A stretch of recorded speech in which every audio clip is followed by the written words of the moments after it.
Сәлем достар, бүгін осындай қарапайым, өте дәмді пряники пісіреміз.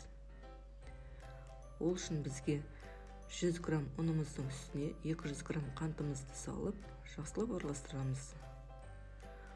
Орташа оттағы пешіміздің үстіне 100 грамм сүтімізді ыдысына құйып, үстіне ұнымыз бен қантымыз араласқан массаны салып, біркелкі масса шыққанша араластырамыз. Тоқтамай араластырып тұру керек, себебі масса жабысып қалуы мүмкін. 5-10 минут араластырып, қамырымызды дайындап аламыз, яғни заварной тесто. Дайын болған сұйық массамызды таза ыдысымызға құйып, бөлме температурасында суытып аламыз. Бөлме температурасында суыған массамыздың үстіне жұмыртқамыздың сары өзін салып араластырамыз. Сұйық майымызды құйып, біркелкі болғанша тағы да араластырамыз.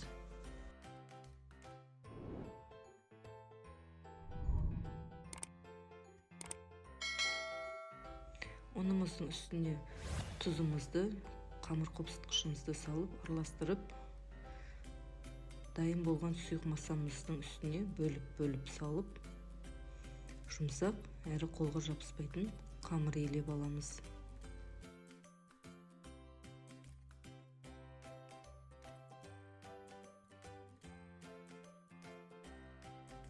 Дайын қамырымызды 5-10 минутқа демалдырып аламыз. Қамырымызды оқтаудың көмегімен жайып, формамызға келтіріп кесеміз.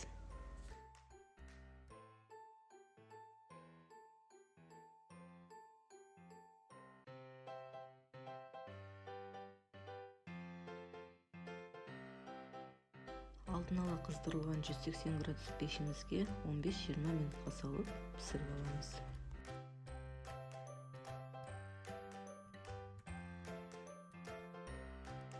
Глазурын дайындаймыз.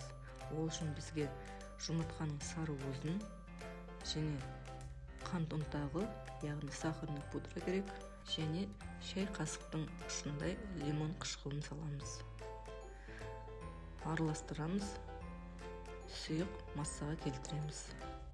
Біздің глазурымыз дайын болды.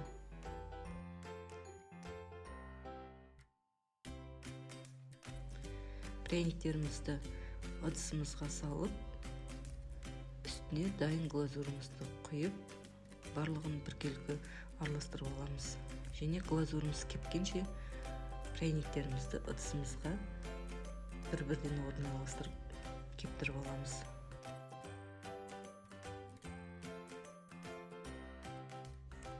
Өте жұмсақ және дәмді пряниктеріміз дайын болды. Ас болсын.